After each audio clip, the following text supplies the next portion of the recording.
Hi, 你们好. Welcome to my YouTube channel, 山海经. It's Zoe, I'm back. So, my last name, Yi, my first. Today's topic is Zhongguo's Four Great Beauties of Ancient Times. Part 1, Xi Shi.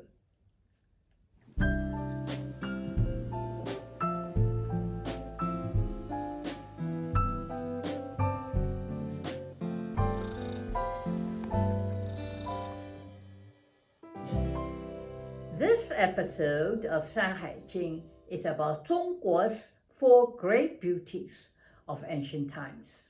The Four Beauties, commonly known as the 古代四大美人, were Xi Shi, Wang Zhaojun, Diao Chan, Yang Yuhuan. Each of them lived an extraordinary life which reflected the time they lived in and the backdrop of Zhongguo's history. I will tell the story in 4 parts. Today's episode, part 1, is about Xi Shi, followed by Wang Zhaojun in part 2, Diao Chan in part 3, and Yang Yuhuan in part 4. In this painting of the Four Beauties, you can see there is a title at the top left of each beauty. And from left to right, the titles are 成语, sunken fish, 落烟, fallen wild geese, 闭月, shine away moon, and 绣花, blushing flower. The titles were derived from the poem 四大美女相游，闭月绣花之貌，成语禁烟之容, which translates to the Four Beauties have the appearance that shames the flowers and shies the moon away. Their beauty can sink the fish and cause the wild geese to fall. It was common for artists habitually to express their thoughts in poetic verse. While the meaning could be subtle, sometimes the description could be extreme. I'll try to translate it for you. But like I said in my previous episode, translating classic literature, especially poetic verse, is not simple. It's easy to lose the original beauty of the words. But I'll try. The first painting, titled 成语, sunken fish, illustrates Xi Shi Huan Sha. Xi Shi raising youngs by the river. Her beauty was so intense that it astonished the fish, causing them to stop swimming and sink. In the second painting, titled 落烟, fallen wild geese, illustrates Zhaojun 出山, Zhaojun leaving her beloved homeland to marry a foreign king. Her heart-wrenching songs disheartened the wild geese, leading them to fall. The third painting, titled 闭月, the shied away moon, illustrates Diao Chan 拜月, Diao Chan praying to the moon and revealing her emotional turmoil. The moon was so saddened by her internal turmoil that it shied away. In the fourth painting, titled 绣花, blushing flower, illustrates Yang Yuhuan 画花, Yang Yuhuan admiring the flowers. In comparison, the flowers were shamed by her alluring attraction.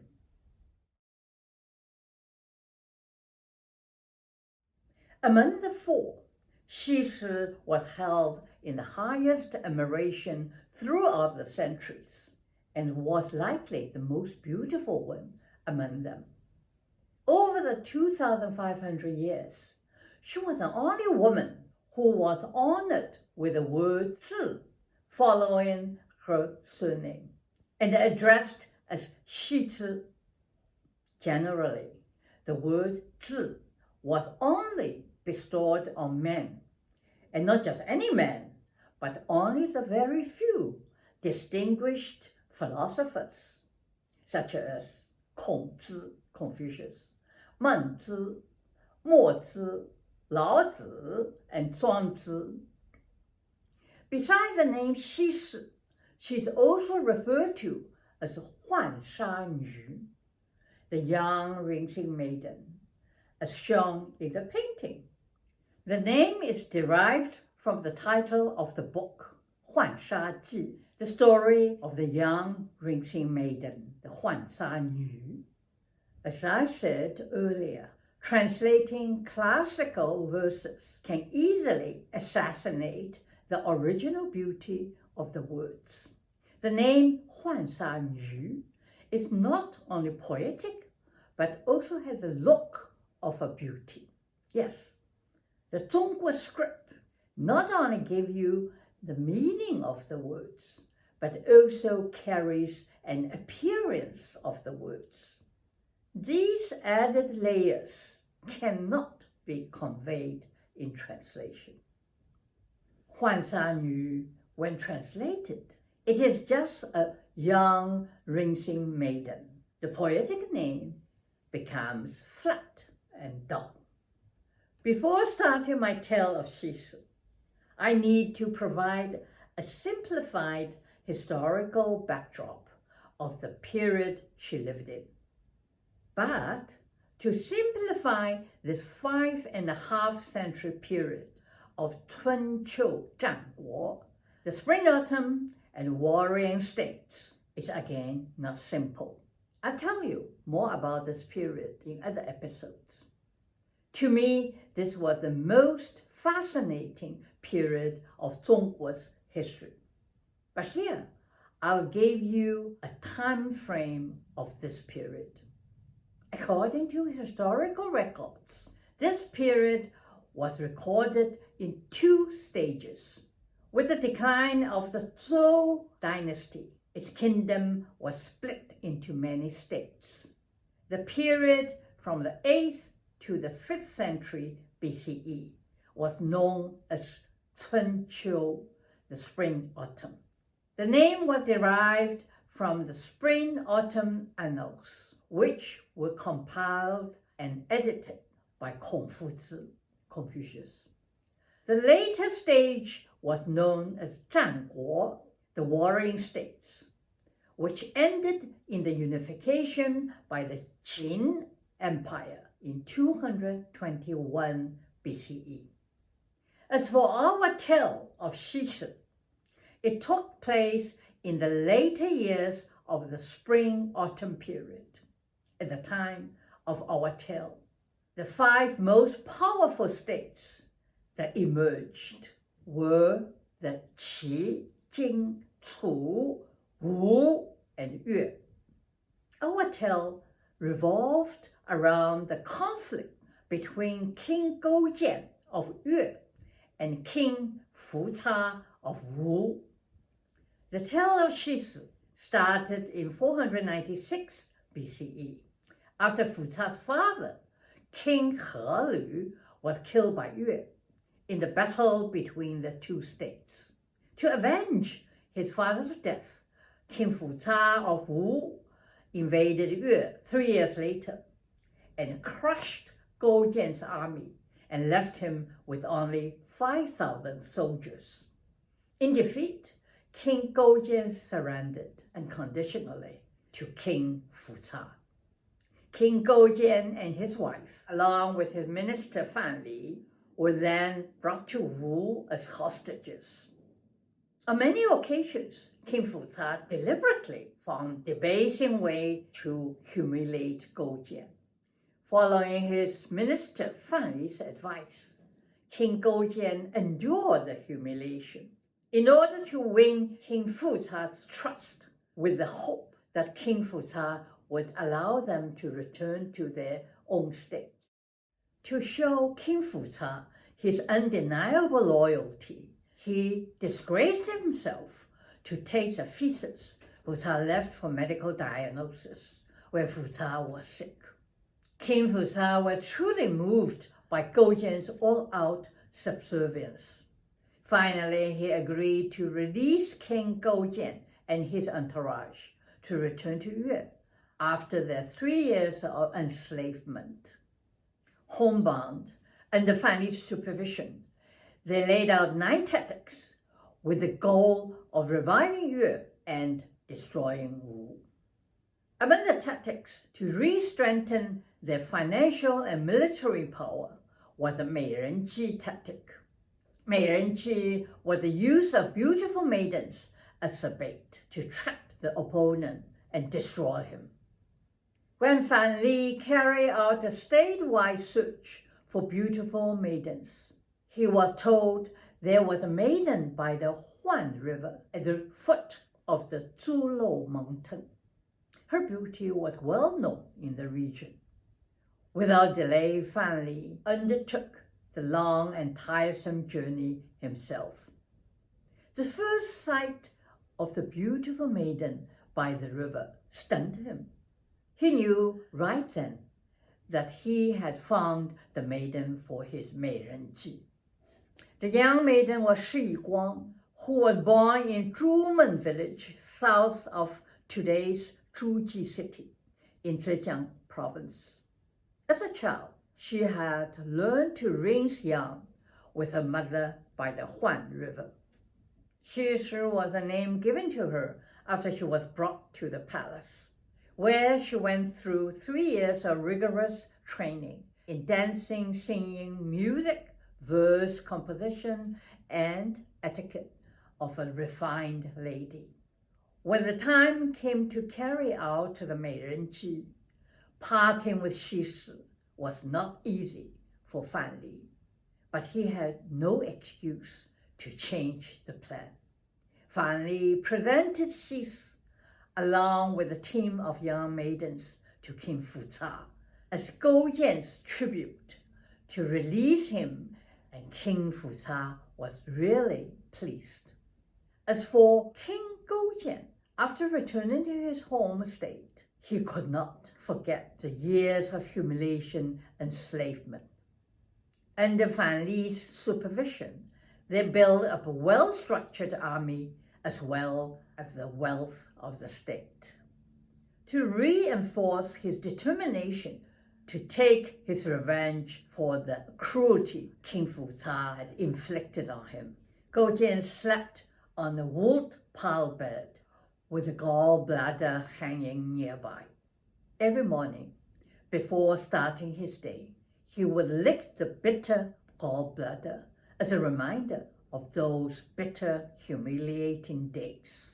This became known as the idiom, 卧薪尝胆, a lesson to learn from history, to endure hardship and even tolerate humiliation with the purpose of achieving a goal. At the same time, during those long years, the King Fucha of Wu, coached by Xi Shi, indulged in pleasure and neglected state affairs. Obsessed with his military power, he constantly engaged in warfare with neighboring states, which eventually weakened his state. In the final battle between Wu and Yue in 473 BCE, Yue defeated Wu. In his final desperate hour, Fucha cut his own throat. You might find it interesting that one of the decisive battles between the two states was fought in today's Shanghai. Our story ends here with an essential question. What about Xi Shi? What happened to her after the demise of Wu? But before ending our story, I would like to give you some idea of Fan Li's life, the wise minister who endured the 3 years of hardship with Goujian in captivity, and then re-strengthened the state of Yue and defeated Wu. He was promoted to the top rank of Shangjianjun. It was after the celebration of his achievements and 20 years of dedicating his life to serving King Goujian that he, to everyone's surprise, submitted his resignation. In his own words, Goujian is a king who is good to serve in hard time, but not at a time of peace. Reviewing historical records, Fan Li did not rise to as prominent a status as many other statesmen in history. Perhaps this was due to his unique life, that he ultimately became a wealthy businessman. Traditional society had little respect for money-grabbing businessmen.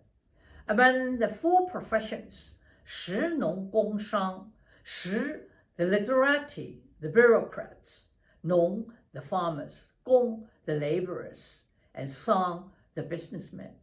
Some were ranked at the lowest level of society. According to history, after Fan Li left Yue, he brought his family to Qi under the name Zhi Pi, where he took up farming. He understood the timing of what was in demand. He knew the market, so to speak, and soon accumulated wealth. He became a philanthropist, donating his money generously to help locals in destitute. Soon he was appointed by the king of Qi as prime minister, but again he resigned after 3 years of service. He moved to Tao, a city in today's Shandong, an ideal location for trade.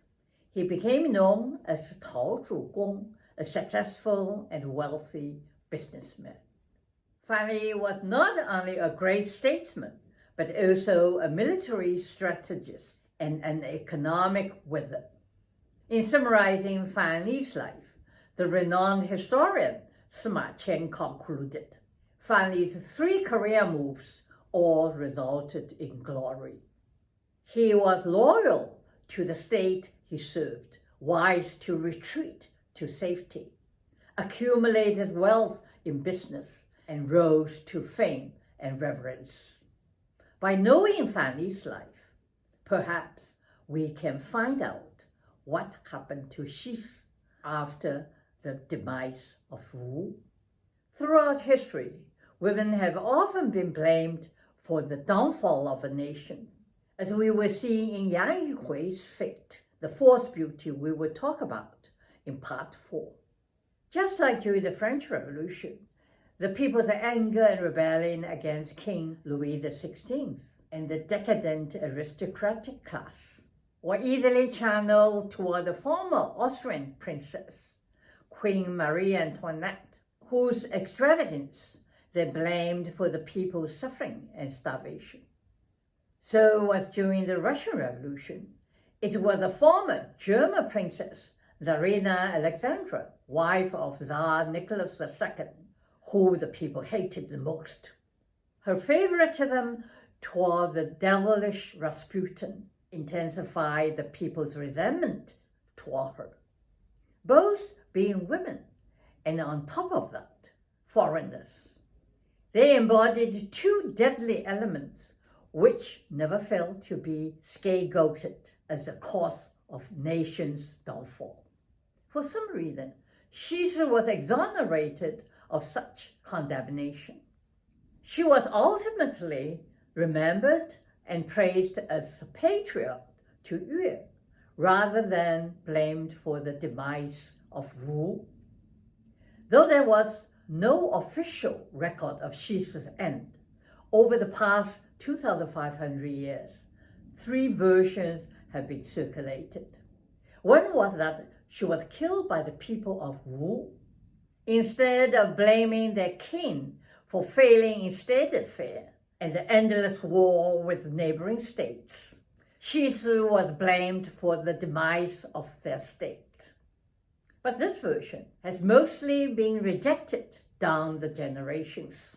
Another version, floating around for centuries, was that Xi was drawn by Fan Li's wife for being a bad omen for the demise of the state. This version was mentioned in Mozi's writing in the later years of the Spring-Autumn era, which was closest to Xi's time.